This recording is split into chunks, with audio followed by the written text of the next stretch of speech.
Ang programang ito ay rated SPG. Striktong patnubay at gabay ng magulang ang kailangan. Maaaring may masiselang tema, lengguwahe, karahasan, sexual, horror o droga na hindi angkop sa mga... Pa, wala ka kinalaman si Obeng sa pagkawala ni Lynette? Baka naman po parating na siya, ikot niya na papunta sa Madays yun.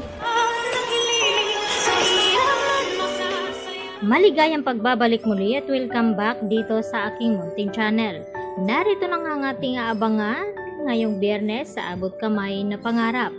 Habang nag-uusap itong si Annalyn at itong kanyang Lola Susan, ay dito naman na nagtanong itong si Giselle dito kay Don Pepe na baka may kinalaman itong si Obeng sa pagkawala nga dito ni Lynette. At maya-maya nga ay sinabi ni Annalyn na baka parating na nga itong si Lynette dahil kanina pa nga ito tapos magbihis at nag-ayos. At dahil alalang-alala na nga itong si Carlos na baka hindi darating itong si Lynette at hindi sisiputin.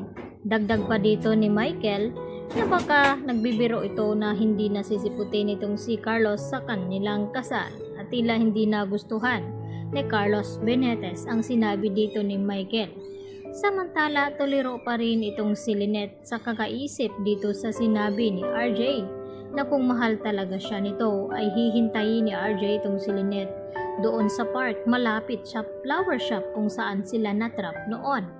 At paulit-ulit nga iniisip ito ni Lynette kung pupuntahan ba niya itong si RJ at hahayaan niya ba napakawala na lamang itong kanyang pagmamahal dito nga kay RJ dahil hindi naniniwala itong si RJ sa sinabi ni Lynette na hindi na daw siya mahal dahil naramdaman nga daw ni RJ na mahal pa rin siya dito ni Lynette at umaasa siya na pupuntahan siya dito ni Lynette.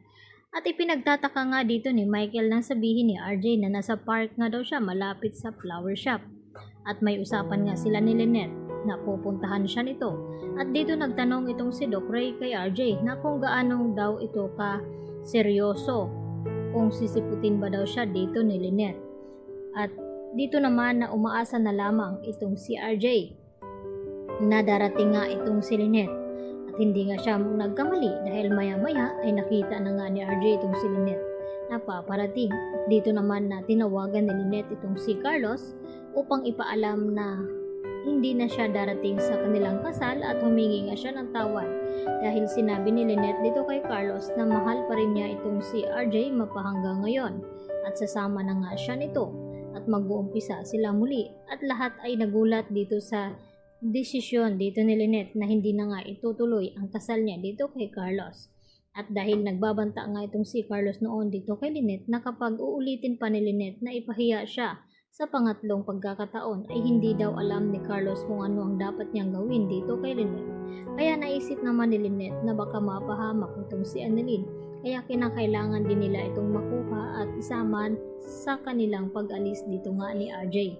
Samantala hindi naman napagbigyan ni RJ ang pakiusap at hiling dito ni Moira na makuha nga at hindi ituloy itong annulment at kapalit nito ay itong Apex. At dito naman na sinabi ni RJ kay Moira na makukuha niya itong Apex hindi sa kapalit ng annulment dahil may karapatan din siya nito at ang gusto niya nga na mangyari na mawawala na nga sa landas niya itong si Moira at matapos na nga itong annulment upang nang sa ganon ay wala ng katiting na pagiging asawa itong si Moira dito kay RJ. Nang sa ganon ay itatama na nga dito ni RJ ang lahat-lahat at ang gusto niyang mangyari na makasama nga itong si Lynette at Annalyn at mabuo nga ang kanyang pamilya.